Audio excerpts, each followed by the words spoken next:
Lagi sekali bersyukur kepada Tuhan karena kita dapat waktu untuk kita boleh belajar bersama-sama hari ini. Saudara, kita akan belajar dari kitab Mika pasal yang ke-6. Ya. Mika pasal yang ke-6. Apa yang Tuhan tuntut dari hidup kita? Ya, lagi sekali, apa yang Tuhan tuntut dari hidup kita? Seringkali kita mendengar, ya kita mengasihi Tuhan, kita berdoa, maaf, bahkan ada yang sering berkata hamba Tuhan, dituntut untuk memberi perpuluhan. Enggak saudara, bukan doa puasa, bukan doa pagi, bukan memberi perpuluhan, tidak. Inilah firman yang kita harus tahu, harus mengenal bagaimana yang Tuhan tuntut. Saya baca dulu ayat ini.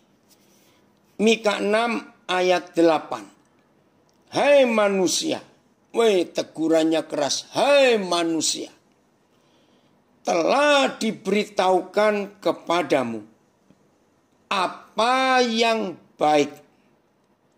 Bapa sudah memberikan pemberitahuan, permintaan apa yang baik.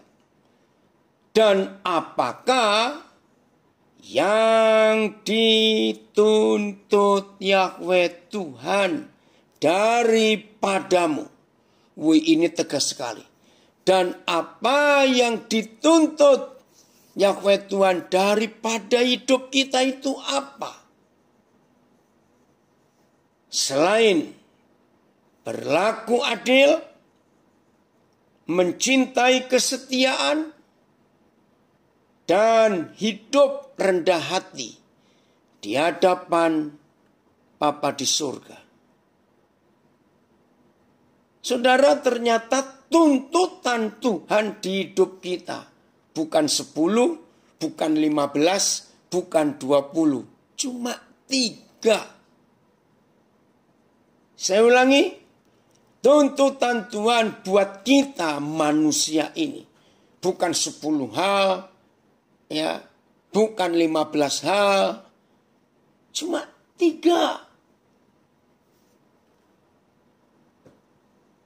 Tapi di dalam 3 tuntutan ini terletak semua hukum Tuhan.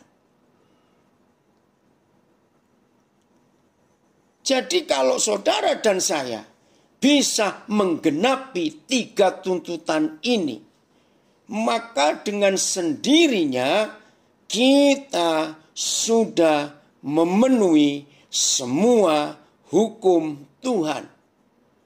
Jadi kalau saya simpulkan, begitu banyaknya hukum Tuhan, itu Papa kita meringkasnya hanya jadi 3. Kan enak, jadi nggak banyak-banyak, sehingga kita nggak ribet, hidup kita nggak repot. Cuma 3 hal yang dia tuntut dari kita. Renungkan ini, nggak banyak, cuma 3 hal. Jangan berkata, walaupun cuma 3 hal, tapi itu berat. Awas ngomong begitu, tidak. Tetap ini hukum yang Tuhan sudah ukur, bahwa manusia pasti mampu dan bisa untuk melakukannya. Terima kasih Bapak. Bapak tidak menuntut banyak-banyak dari kami. Cukup 3 hal ini saja. Maka semua hukum yang ada dalam seluruh kitab suci kita, itu dengan sendirinya atau sudah otomatis kita lakukan semua. Bahkan saudara, kalau semua kita hidup menuruti tuntutan Tuhan ini dan bisa memenuhinya, nggak akan ada perceraian. Tidak akan ada kejahatan. Maaf saya berkata. Kalau semua kita bisa menggenapi 3 tuntutan ini. Pengadilan tutup. Penjara pasti kosong. Polisi nganggur. Serius. Nanti kita akan lihat. Masa sih segampang itu? Betul. Hanya segampang itu. Satu persatu. Saya mulai dengan hal yang ketiga. Dan hidup dengan rendah hati. Saudara pernah sadar enggak? Bahwa kesombongan itu awal dari kejatuhan. Tolong dicatat konsep ini. Kesombongan itu awal dari kejatuhan. Kata-katanya aja sudah gampang kita cerna. Jatuh. Coba renungkan. Orang yang sudah di tanah, sudah duduk di tanah, nggak pakai kursi, bisa nggak dia jatuh? Ayo renungkan itu. Orang yang sudah duduk di tanah, orang Jawa bilang ngelempoh, ya duduk di tanah, bisa nggak dia jatuh? Ya nggak lucu, sudah duduk kok jatuh. Ya duduk itu sudah di tanah, nggak bisa jatuh. Maka itu orang yang bisa jatuh itu karena posisinya di atas lebih tinggi dari tanah. Nah, lebih tinggi itulah kesombongan. Maka orang itu pasti jatuh. Jadi betul firman Tuhan ini.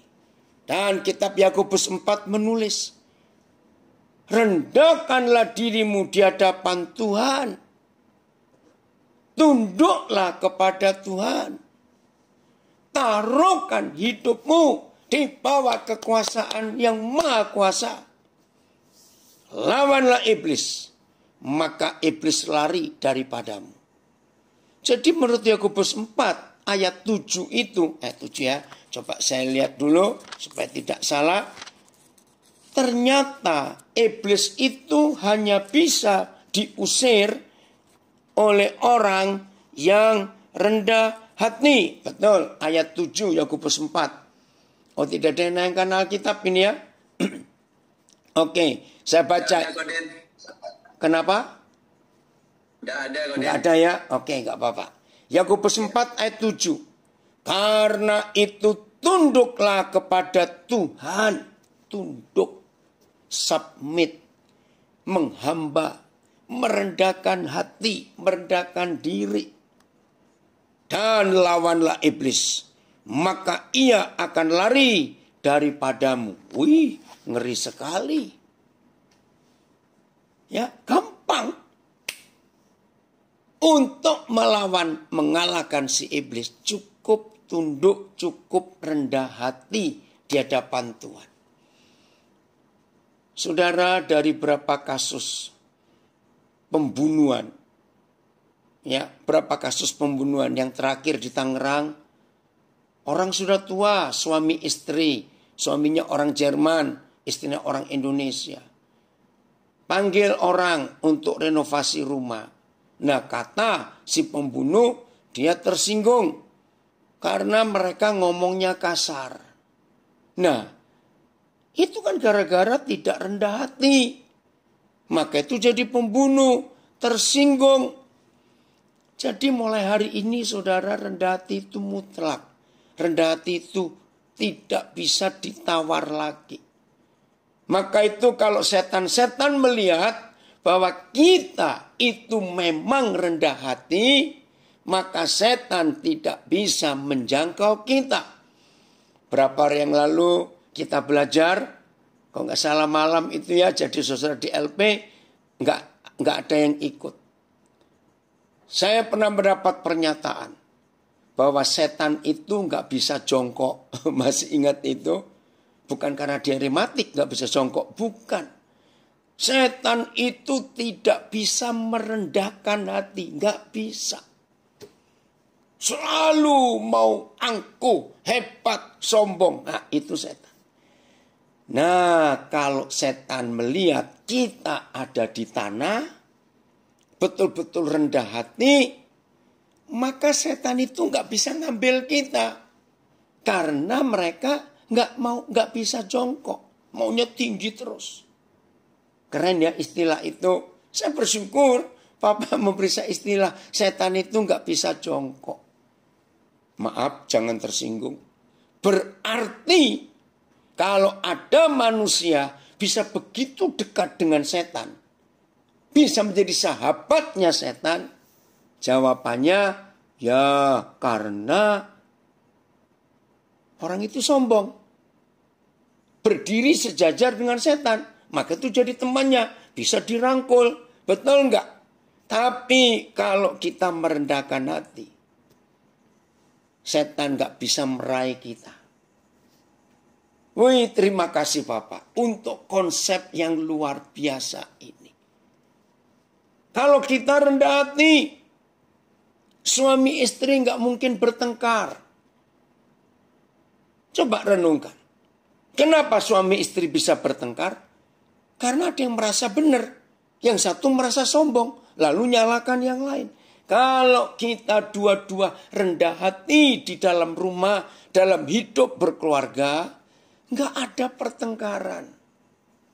Wih, konsep rendah hati ini luar biasa.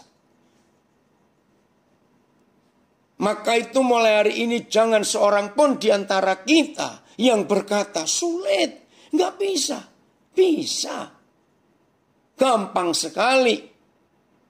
Coba renungkan ini. Rendah hati itu selalu menyadari, saya ulangi, datangnya rendah hati itu karena kita selalu menyadari bahwa aku ini nol. Aku ini nggak punya apa-apa, aku ini nggak bisa apa-apa. Kalau bukan karena Tuhanku. Coba catat. Jadi setiap kali kita bisa sadar. Setiap kali kita bisa mengerti. Aku ini nggak punya apa-apa. Aku ini nggak bisa apa-apa. Kalau bukan karena Tuhan. Nah begitu kita tidak bisa apa-apa. Dan nggak punya apa-apa kecuali karena Tuhan. Pasti kita ini dengan sendirinya bisa rendah hati. Ini memang gak punya apa-apa. Inilah kebenaran yang luar biasa. Puji Tuhan dari Nabire, dari Bali, dari Biak, puji Tuhan mengikuti untuk kita belajar firman Tuhan ini. Nah, kita lihat ayat ini. Filipi 2. Ya. Filipi pasal 2. Tuhan Yesus itu kan Tuhan. Tapi bisa membuat dirinya gak punya apa-apa. Dan gak bisa apa-apa. Wih, hebat sekali. Ya, Tuhan Yesus itu Tuhan. Tetapi dia membuat dirinya gak punya apa-apa. Dan gak bisa apa-apa. Wih, ini luar biasa. Filipi 2, saudara, perhatikan itu. Nah kalau seorang Tuhan, seorang loh ya, saya berkata, bisa mengenolkan dirinya. Ayo, mana lebih susah? Mana lebih susah? Kita yang memang dari asalnya nggak punya apa-apa, dengan dia yang memang apa-apa. Oh terima kasih. Siapa ini yang, oh Kristo, terima kasih. Kamu yang ya. Ayat yang ke-6. Mulai 6. Nah seharusnya kita harus tahu konsep ini. Oke. Ada yang menambahkan sebentar. Saya baca dulu ini ya. Amsal 18. Enggak usah dibuka Kristo yang Amsal. Papa cuma baca. Tinggi hati mendahului kehancuran. Tetapi kerendahan hati mendahului kehormatan. Setuju. Shalom dari Fak-Fak juga hadir. Nah ayat 6 lihat. Gini saya ngajak saudara berpikir. Antara Tuhan Yesus dengan kita. Coba ya dengarkan pertanyaan ini. Antara Tuhan Yesus dengan kita. Yang lebih mudah untuk mengosongkan diri. Membuat diri gak punya apa-apa. Sadar dan gak bisa apa-apa. antara Tuhan Yesus dengan kita. Siapa yang lebih mudah untuk menyadari bahwa hidup ini nggak punya apa-apa, nggak bisa apa-apa? Tolong jawab dulu.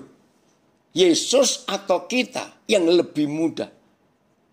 Jawabannya, ya kita dong. Memang kita nggak punya apa-apa. Tuhan Yesus susah untuk mengenalkan dirinya, itu susah. Karena memang dia itu apa-apa. Wih Tuhan kok. Tapi lihat. Yang walaupun dalam rupa Tuhan. Dia itu kan memang Tuhan. Tidak menganggap kesetaraan dengan Tuhan itu sebagai milik yang harus dipertahankan. Bayangkan. Dia itu Tuhan. Tapi ketuhanannya luar biasa. Tapi ketuhanannya dia hapuskan. Itu sulit. Saya beri ilustrasi begini. Orang yang memang miskin dan orang yang memang kaya, mana yang lebih mudah untuk memiskinkan dirinya? Ya jawabannya ya memang sudah miskin. Maka itu kalau dibalik, maaf jangan tersinggung. Sudah miskin, sok kaya lagi, ampun deh. Maaf ya. Nah kita ini kan memang miskin. Lahir kita telanjang. Tuhan Yesus itu punya segala-galanya. Tapi dia bisa tidak menganggap kesetaraan dengan Tuhan itu sebagai milik yang harus dipertahankan. Nah ini loh. Saya ulangi lagi. Suami istri bisa bertengkar ribut karena masing-masing mereka mempertahankan status dan kepemilikannya.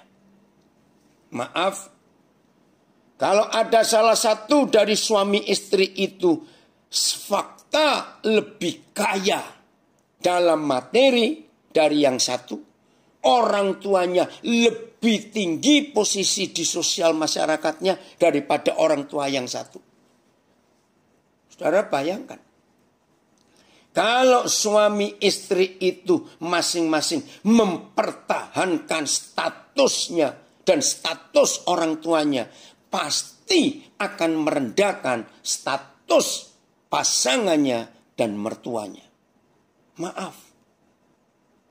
Ributlah hidup.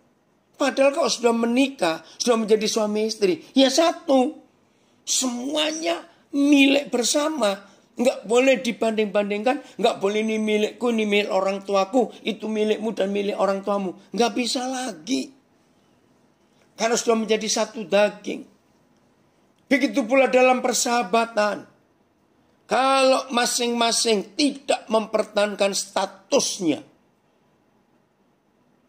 maka gampang sekali untuk bisa bersahabat dengan siapapun juga. Jangan mempertahankan sesuatu yang tidak penting untuk dipertahankan. Betul. Jadi saya ulangi, untuk rendah hati cuma satu syaratnya. Sadar, aku ini gak bisa apa-apa dan gak punya apa-apa kalau bukan karena Tuhan. Ayat 7, Kristo, Filipi 2 ayat 7. Ya, tolong dicatat ya ayat-ayat ini. Penting sekali untuk kita kenal hati Bapa. Melainkan telah mengosongkan dirinya sendiri dan mengambil rupa seorang hamba dan menjadi sama dengan manusia. Dan dalam keadaan sebagai manusia, ia telah merendahkan hak dirinya dan taat sampai mati. Bahkan sampai mati di kayu salib. Simpan 3 ayat ini. Filipi 2 ayat 6, 7, 8. Untuk bisa rendah hati. Selalu sadar, gak punya apa-apa, gak bisa apa-apa. kalau bukan karena Tuhan. Maka itu penting untuk kita ketahui sikap hati kita yang sesungguhnya. Dan lihat dampaknya, hasilnya. Enak loh saudara, merendahkan hati itu enak.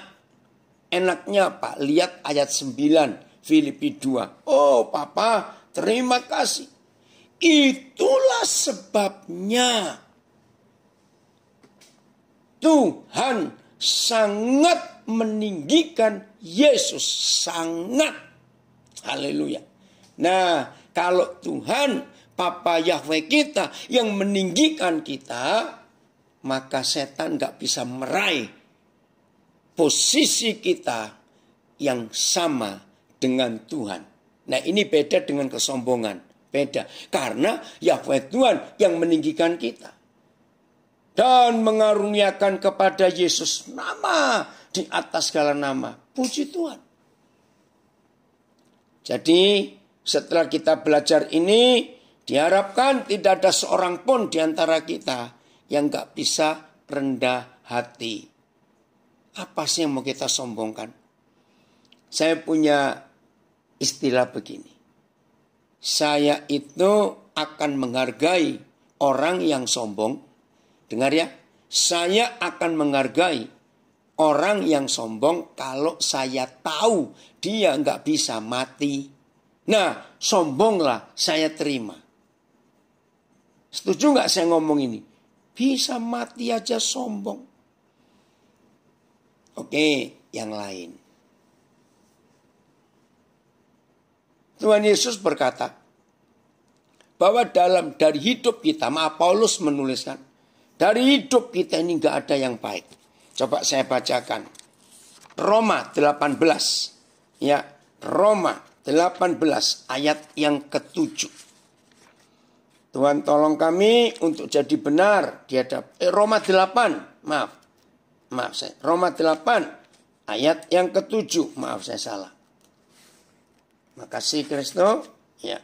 Roma 8. Ntar ayat 7 atau 17.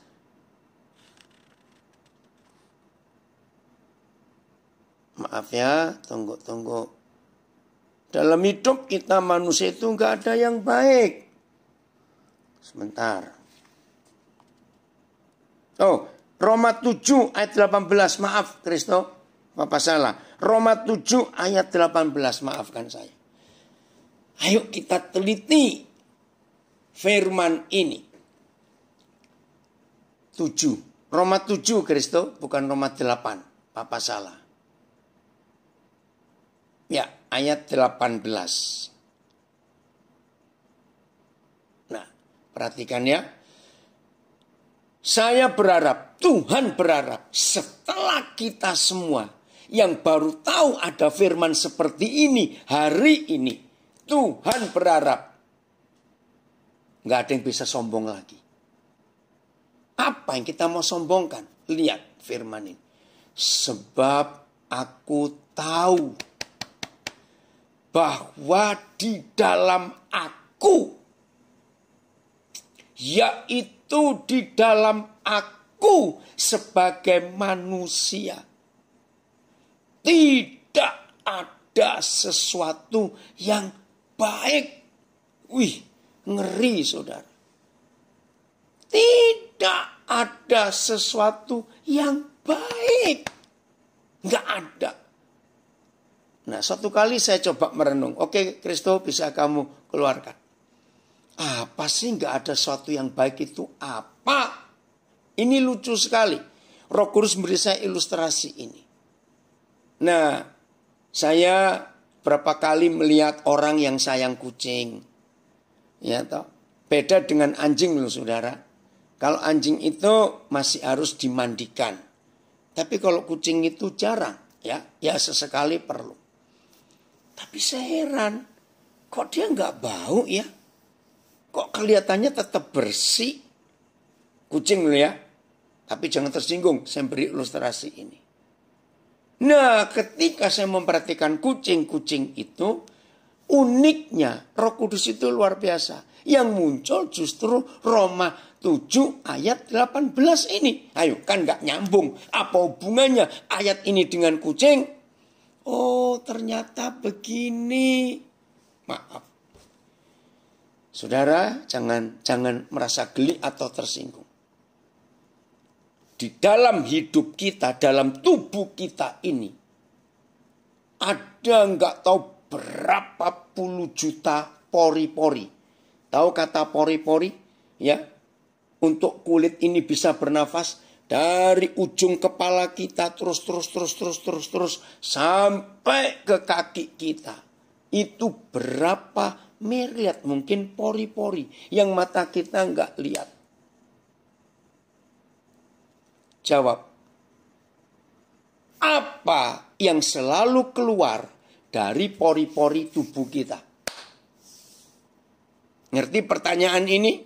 Supaya kita nggak sombong. Apa yang selalu keluar dari pori-pori tubuh kita ini? Jawabannya keringat. Maaf. Nah, ini saya ngomong. Saya akan menghormati orang itu, silakan sombong kalau keringatnya wangi. Maaf saya berkata. Loh, betul enggak? Wih, kalau sampai ada orang keringatnya wangi, saudara harus menjauh loh. Itu pasti bukan orang itu. Maaf. Loh, betul tidak, saudara? Iya toh, apa yang keluar dari lubang-lubang tuh pori-pori kita ini?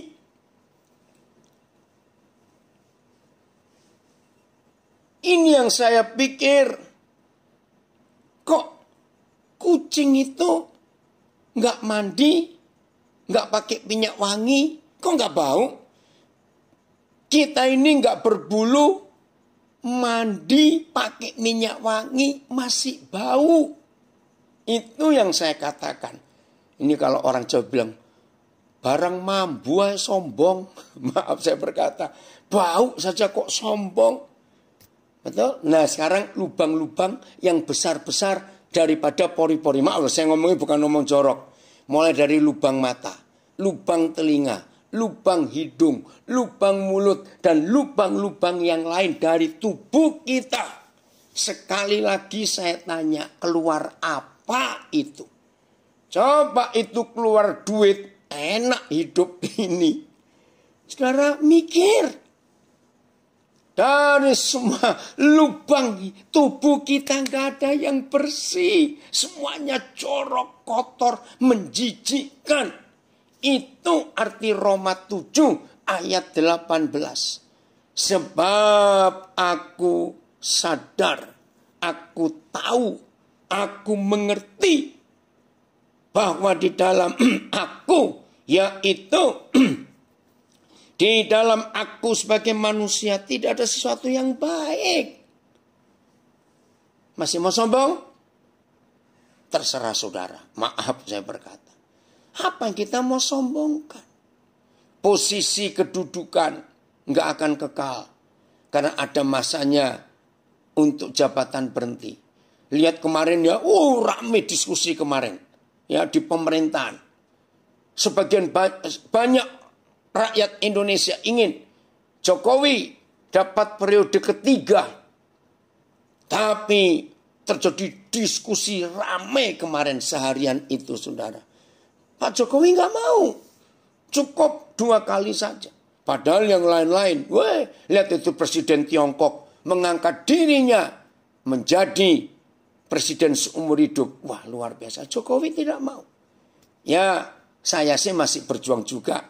Ya supaya 3 kali memerintah. Karena luar biasa pemerintahnya. Kita belum dapat mengganti yang paling tidak setara dengan Jokowi. Untuk periode 2024 dan seterusnya. Oke biar mereka yang ribut sendiri. Tapi saya mau ceritakan. Kedudukan presiden pun Jokowi tidak berambisi. Hebat enggak presiden kita ini? Akhirnya kemarin 2 hari lalu wali kota Solo yang dihina, yang diejek oleh seorang anak muda, lo bisa memaafkan. Wih, jadi anaknya Jokowi sudah kayak bapaknya. dimaafkan. Kata-kata jahat itu penghinaan buat simbol negara. Tapi Gibran memaafkan. Nah itu loh orang rendah hati itu. Jelas ya? Sadar hidup ini bau, jangan sombong. Kembali ke Mika. Hal kedua, kita akan melihat hal kedua. Bagaimana Tuhan menghendaki supaya kita jadi orang benar yang berkenan kepada Dia. Mika 6 ayat 8. Yang dituntut Tuhan setelah rendah hati adalah mencintai kesetiaan. Terima kasih Bapak. Jadi Bapak itu enggak nuntut macam-macam. Cuma 3 tuntutannya. Yang kedua, mencintai kesetiaan. Apa sih kata lain kesetiaan? Banyak kalimat-kalimat yang kita bisa pakai. Di antaranya, tetap satu. Enggak punya pilihan lain, tetap satu. Itu setia. Ya, enggak ada pilihan lain, tetap satu. Maka itu saya katakan tadi, di dalam 3 tuntutan ini terletak seluruh hukum Tuhan. Jadi kalau tadi rendah hati, nggak ada pembunuhan, nggak ada orang tersinggung, rendah hati kok, ya nggak ada orang-orang yang begini begitu, tidak, rendah hati, setia. Nah ini dia, suami istri dikatakan setia, karena memang nggak ada pilihan lain dalam hidupnya, ya cuma satu itu saja. Nah yang luar biasa saudara, ini sulit dimengerti. Ternyata Tuhan kita itu setia. Saya ulangi lagi, Tuhan kita itu setia. Nah untuk belajar setia, jangan belajar dari siapa-siapa. Belajarlah dari yang setia. Kita lihat 2 Timotius 2 ayat 13. 2 Timotius 2 ayat 13. Ya Bu Esther, tiap hari ada live. Nanti sebentar lagi juga 11.30 ini kalau saudara mau gabung lagi, ayo ikut ya. Sudah 2 Timotius 2 ayat 13. Baik. Jika kita tidak setia, kita lo nggak setia kepada Tuhan. Ini yang saya bingung. Kok bisa Tuhan seperti itu? Jika kita tidak setia, Dia tetap setia. Karena Dia tidak dapat menyangkal dirinya. Luar biasa. Dia tetap setia walaupun kita tidak setia. Nah ini loh yang kita harus belajar tentang kesetiaan. Jadi walaupun kita itu berkhianat kepada Tuhan Yesus, Dia tetap setia. Karena Dia nggak bisa menyangkal dirinya. Dalam hal apa Dia nggak bisa menyangkal dirinya? Nanti kita lihat. Maka itu ketika ada yang berkhianat di antara kita, belajarlah untuk menjadi seperti Tuhan Yesus. Walaupun dikhianati, tetap setia. Jangan berkata sulit, jangan. Lihat hidup Tuhan Yesus dengan Yudas. Awas, jangan ada yang berkata, itu kan Tuhan Yesus, aku kan bukan. Awas ada yang ngomong seperti itu ya. Semua kita harus menjadi seperti Yesus. Dia dikhianati, Yudas contohnya. Sejak awal dia tahu, tapi Yudas selalu diberi kesempatan. Oke, Pak Marques dari Timor Leste memberi kita terjemahan yang lain. BM ya, 2 Timotius 2:13. Jika kita tidak setia, dia tetap setia karena dia tidak dapat bertentangan dengan dirinya sendiri. Nah itu tulisannya nggak dapat menyangkal dirinya. Terima kasih. Dia karena dia tidak dapat bertentangan dengan dirinya sendiri. Nanti kita akan lihat itu. Jadi sejak awal Tuhan Yesus sudah tahu Yudas ini pengkhianat. Sudah pengkhianat, mata duitan lagi. Ayo, lengkap sudah. Saudara, tapi dia tetap setia. Ini yang luar biasa. Saya mau buktikan satu ayat lagi. Matius 28. Nah, itu detik-detik terakhir pas Tuhan Yesus mau naik ke surga. Bayangkan, detik-detik terakhir Tuhan Yesus mau naik ke surga. Matius 28. Ya ampun saudara, ternyata mereka begini kelakuannya. Oh ampuni Tuhan. Ayat yang ke-16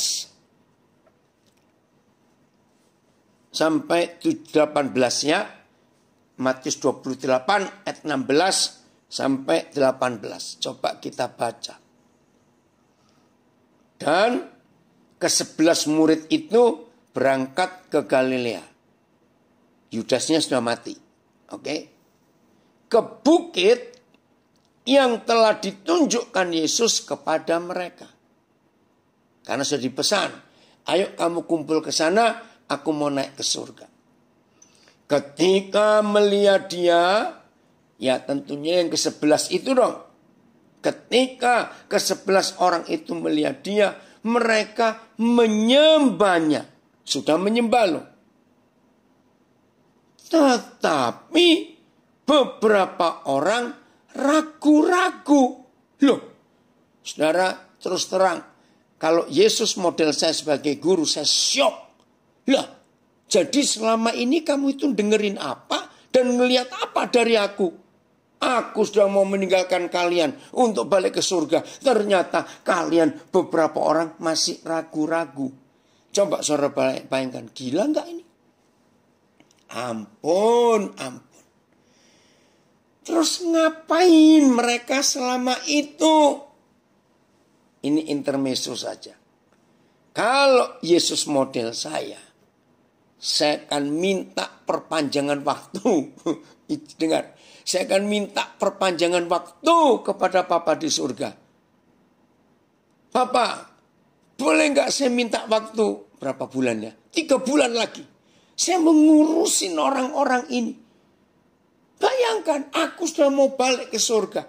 Detik-detik terakhir ini, mereka masih ada yang ragu-ragu. Rasanya kayak apa? Betul nggak saudara? Tapi lihat bagaimana Tuhan Yesus sangat luar biasa. Sudah jelas mereka ragu-ragu.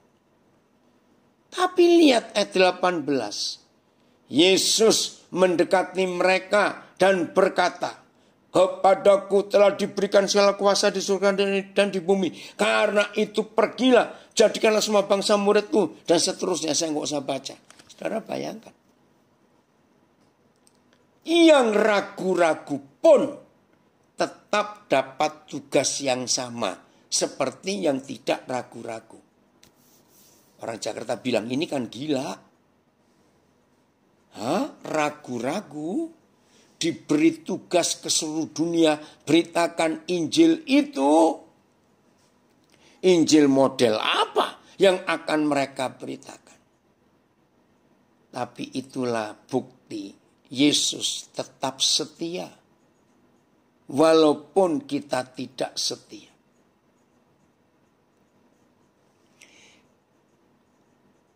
Dengarkan suami istri.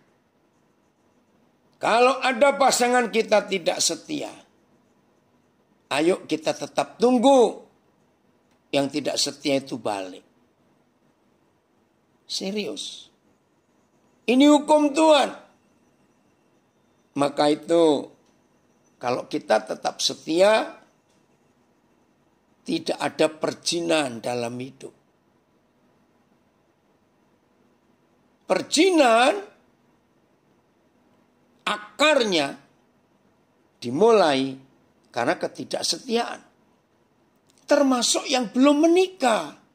Maaf ya, baik cowok maupun cewek, perhatikan. Kalau kamu setia sejak sebelum menikah, maka kamu masuk pernikahan itu tetap setia. Dalam hal apa orang yang belum menikah kok harus setia? Nah ini loh pertanyaan yang banyak orang gak pernah mikir. Pertanyaannya, bagaimana orang yang belum menikah kok bisa diminta untuk setia? Harus. Loh bagaimana? Dia mau setia sama siapa? Dia belum menikah. Ini jawabannya. Kalau pemuda-pemudi sejak masih belum menikah sudah belajar setia, saya percayakan muncul. Loh, kalau misalnya ada pemuda-pemudi mereka belum menikah, lalu mereka ngadakan free sex, apakah itu salah? Jelas salah. Sebab dia mengkhianati calon istrinya atau calon suaminya. Tolong catat ini. Banyak orang tidak mengerti kebenaran ini. Bahwa setia itu harus untuk suami istri. Tidak. Walaupun belum menikah, toh suatu hari nanti saudara akan menikah. Nah, kesetiaan itu dimulai sejak kita belum menikah. Bahwa kita tidak akan melakukan hubungan seks kepada siapa saja. Karena hubungan itu hanya untuk nanti yang jadi istri dan jadi suami kita. Maka itu saudara, kalau orang itu setia sejak masih muda, nggak akan ada perjinan dalam hidupnya. Itu luar biasa. Setia. Orang bekerja. Kalau memang tidak dikeluarkan, belajarlah untuk tetap setia. Tuhan ciptakan berapa banyak, memang nggak banyak, tapi ada berapa jenis hewan yang setia. Salah satu contohnya burung merpati. Ya, ada berapa jenis unggas. Mereka itu setia kepada pasangannya. Nah, salah satunya adalah merpati. Luar biasa. Maka itu katanya saya juga belum menemukan secara psikologis. Burung merpati itu secara biologis, burung merpati itu nggak punya empedu. Jadi nggak punya pahit hati. Luar biasa. Nah, malu nggak kita kepada burung yang nggak sekolah, yang nggak bisa baca tulis, tapi bisa setia? Masa kita kalah dengan dia? Hebatnya firman Tuhan ini pantas. Tuhan tidak menuntut yang lain. Dia cuma menuntut 3 hal ini. Mika 6 ayat 8 itu luar biasa. Hai manusia, telah diberitahukan kepadamu apa yang baik. Dan apakah yang dituntut Yahweh daripadamu? 1, selain berlaku adil. 2, mencintai kesetiaan. 3, hidup dengan rendah hati di hadapan Tuhan. Maka kalau 3 tuntutan Tuhan ini kita bisa penuhi, nggak ada kejahatan di bumi. Seluruh hukum Tuhan itu ada di dalam 3 poin ini. Oke, saya lanjutkan. Kesetiaan. Matanya lurus, fokus, nggak kemana-mana. Itu kesetiaan. Kesetiaan itu hanya ada 1, nggak ada 2. Maka itu saudara, dalam hidup ini kita harus tegas untuk melakukan kesetiaan ini. 1, terhadap Tuhan. 2, terhadap pasangan kita. Ketiga, terhadap kehidupan kita untuk tidak pelin-pelan, ya, setia dan setia. Maka kalau kesetiaan itu ada dalam hidup kita, saudara, sungguh hal-hal yang menyenangkan, hal-hal yang indah, hal-hal yang memuliakan Tuhan akan nyata di hidup kita. Karena kita mau menggenapi apa yang Tuhan sedang percayakan kepada kita. Maka kalau itu, ini luar biasa. Hidup Tuhan akan nyata di hidup kita. Dan kalau hidup Tuhan nyata di hidup kita, maka hidup itu akan dilihat oleh banyak orang. Indah enggak kalau begitu keadaannya? Itu menyenangkan sekali. Maka itu ayo kita tunjukkan kesetiaan kita. Supaya orang-orang memuliakan Tuhan lewat hidup kita. Saudara, ada kisah nyata, ya, dari Rantai Pau. Nah, ini kalau dari Makale pasti akan tahu. Orang Toraja pasti tahu. Orang Sulawesi Selatan kebanyakan. Ada hotel namanya Hotel Misiliana di Toraja. Nah, saya kenal baik pemiliknya. Nah, pemiliknya adalah seorang pensiunan Auri, Bapak almarhum Tangke Salu. Waktu dia masih muda, jadi tahun 50-an awal, dia kerja di sebuah toko. Tahun itu, ya, masih belum sampai sekarang tahun 50-an. Di toko orang Tionghoa di Rantai Pau. Nah, rupanya Pak Tangke Salu ini ya masih muda, nggak tahu kebenaran. Dia suka mencuri uang penjualan toko itu. Nah, setelah dia lulus SMA, dia bisa masuk Auri. Terus Tuhan berkati hidupnya. Dia bisa sukses sampai bisa punya hotel itu.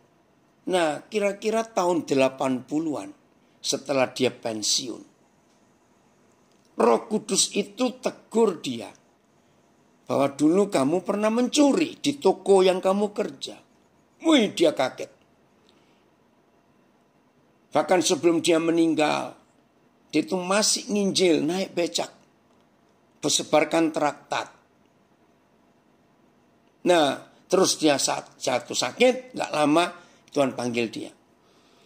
Nah, akhirnya dia tanya, Tuhan, saya harus buat apa?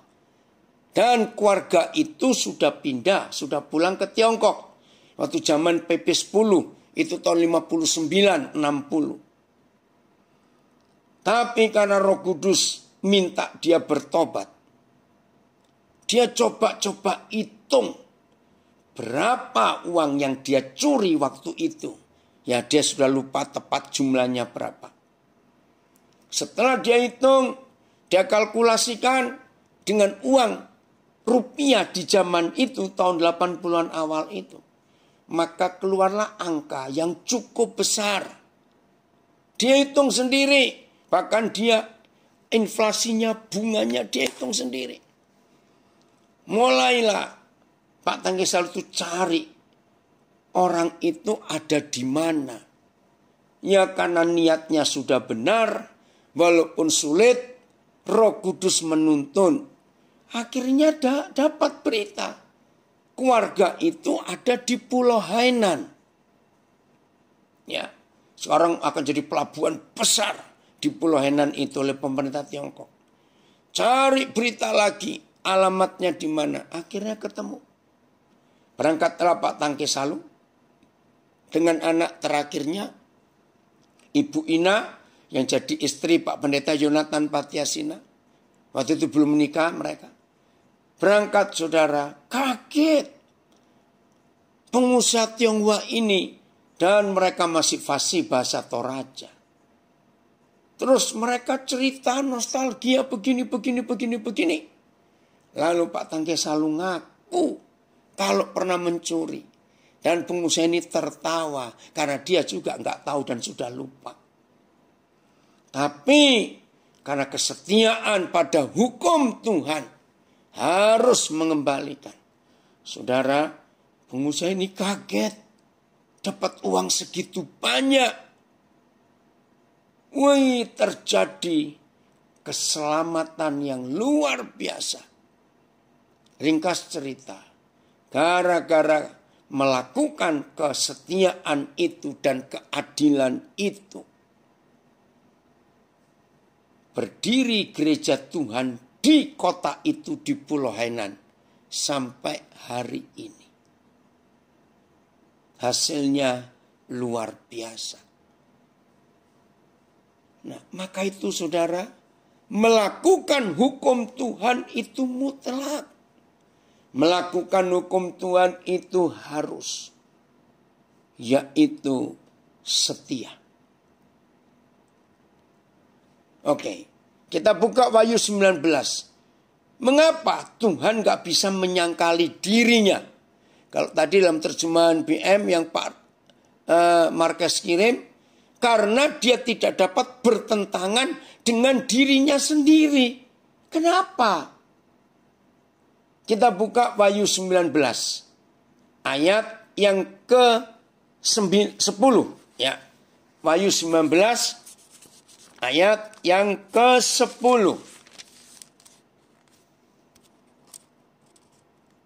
Oh maaf, ayat yang ke-11. Wahyu 19 ayat yang ke-11. Kita lihat. Wahyu 19 ayat 11. Ya, Pak Marques, kalau ada terjemahan BM itu juga tolong ditayangkan di Instagram. Lalu aku melihat surga terbuka. Sesungguhnya ada seekor kuda putih. Dan ia yang menungganginya bernama yang setia dan yang benar. Ia menghakimi dan berperang dengan adil. Nah saudara, mengapa dituliskan walaupun kita tidak setia, dia tetap setia? Karena dia tidak dapat bertentangan dengan dirinya sendiri. Ternyata gara-gara ini namanya itu setia. Nggak mungkin kalau namanya itu setia lalu dia tidak setia. Dia akan bertentangan, dia akan menyangkal dirinya sendiri. Wih, waktu saya dapat ayat ini antara 2 Timotius 2 ayat 12 dan Wahyu 19 ayat 11 saya bilang, Papa, engkau luar biasa. Ini cuma guyon intermezzo saja. Di Jawa, puji Tuhan dari Sabah juga hadir. Di Jawa, banyak orang, jangan marah ya, memberi nama anaknya itu Selamat. Ada toh? Nah, terus kalau di Batak, banyak orang memberi nama anaknya Sabar. Maka itu banyak orang Batak namanya Sabar. Maaf, ini cuma intermezzo saja. Nah, berarti anak-anak itu maksud dari orang tuanya ya supaya selamat terus. Maaf ya, maksud orang tuanya begitu. Maka itu dikasih nama Selamat atau nama Sabar. Betul ya? Nah, saudara, kalau kita mau hidup betul-betul ya di dalam jalan Tuhan, maka nama itu akan ngikut kita. Betul tidak? Nama itu pasti akan jadi fakta di hidup kita kalau kita mentaati betul-betul. Nah, ini guyon saja. Tapi belum tentu loh. Yang namanya selamat itu selamat terus. Belum tentu orang yang namanya sabar bisa sabar terus. Betul tidak, saudara? Maaf, ini intermezzo saja. Tapi tidak begitu dengan Tuhan Yesus. namanya setia, dia akan tetap setia sampai kapanpun juga. Dia tetap setia. Wih, ini luar biasa saudara. Kalau kita mau hidup sungguh-sungguh mentaati firman Tuhan. Sudah 2 yang kita pelajari. Yang terakhir, kembali ke Mika 6 ayat yang ke-8. Mika 6 ayat yang ke-8. Kita akan melihat kebenaran ini. Nah, yang pertama yang Tuhan minta jelas sekali. Nah, hai manusia, telah diberitahukan kepadamu ya, apa yang baik dan apa yang dituntut oleh Tuhan. 1. Selain berlaku adil. 2. Mencintai kesetiaan. 3. Dan hidup dengan rendah hati di hadapan Tuhanmu. Ya udah, Papa nggak minta banyak-banyak, cuma minta 3 hal itu saja. Terima kasih Papa, Engkau sungguh baik dalam hidup ini.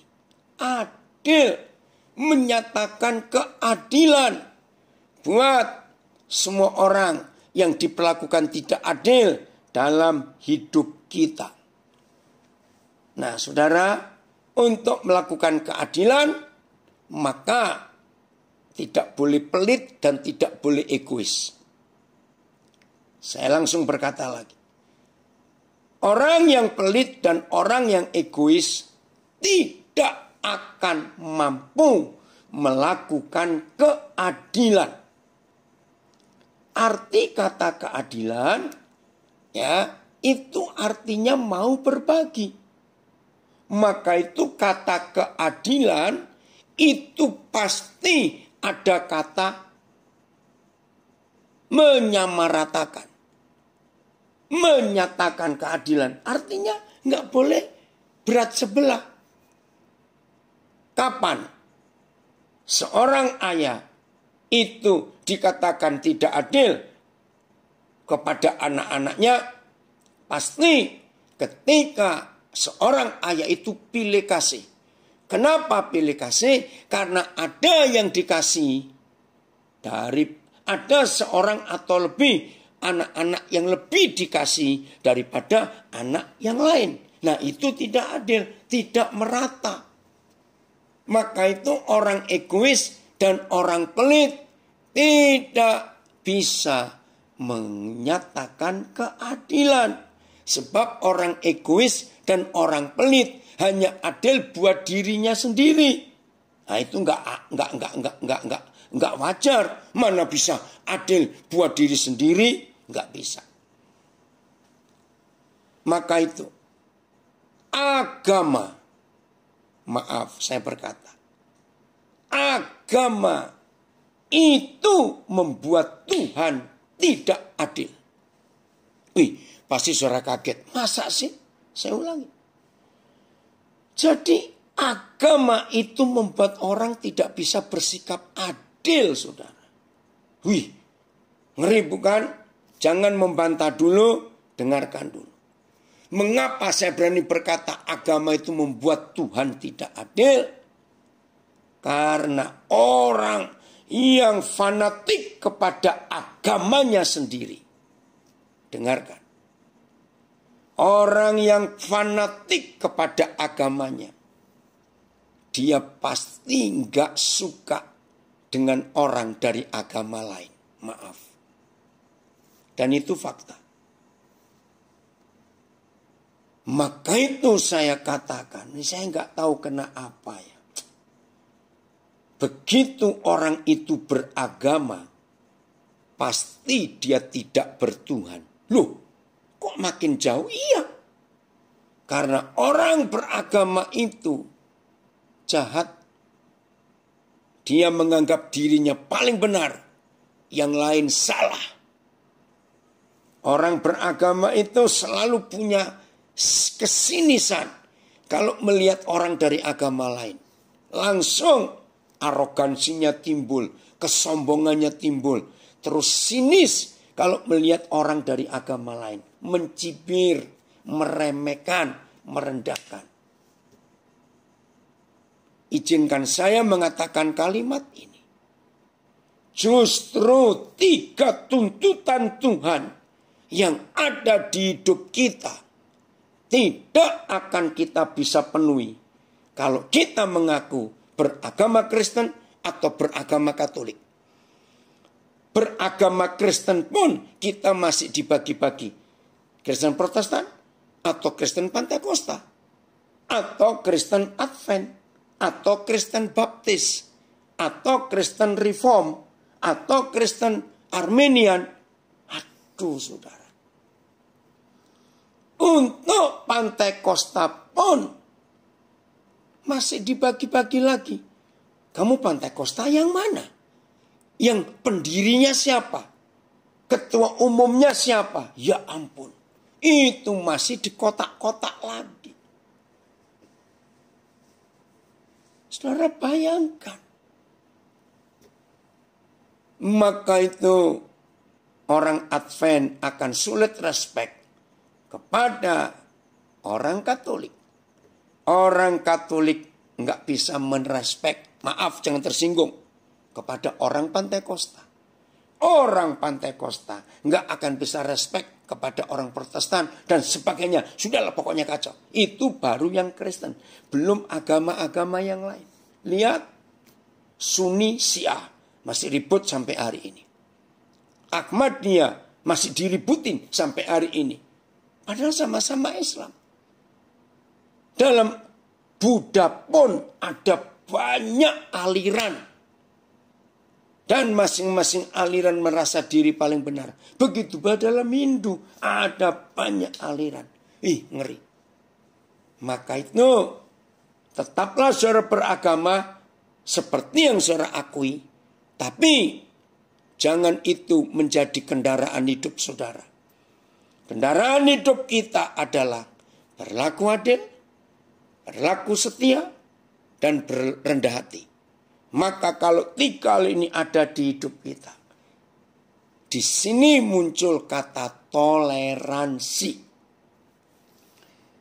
Orang beragama yang fanatik, justru mereka lah kaum intoleransi.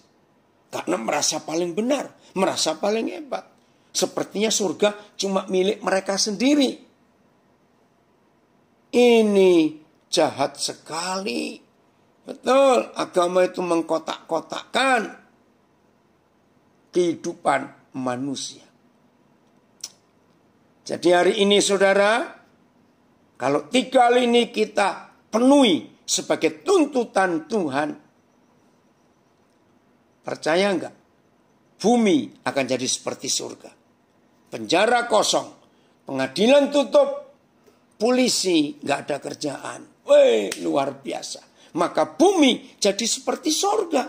Enggak ada orang iri hati, enggak ada orang mencuri. Ya, karena adil. Karena menyatakan kesetiaan. Enggak mungkin akan merugikan orang lain. Tidak. Luar biasa. Kalau 3 tuntutan ini kita penuhi dalam hidup kita. Semua orang hidup dalam damai sejahtera. Terima kasih Bapak. Terima kasih. Maka itu rekan-rekan hamba Tuhan, stop bicara doktrin gerejamu, stop. Bicaralah tentang keadilan, bicaralah tentang kesetiaan, bicaralah tentang kerendahan hati. Itulah seluruh hukum surga yang Tuhan Yesus ajarkan kepada kita. Jadi kalau mulai hari ini semua kita memenuhi tuntutan Tuhan ini, hidup itu luar biasa saudara. Puji Tuhan, karena Tuhan ingin kita mengenalkan dirinya kepada dunia. Selamat menjadi pelaku firman dan selamat menjadi wakil Tuhan Yesus, Raja Damai yang adil itu.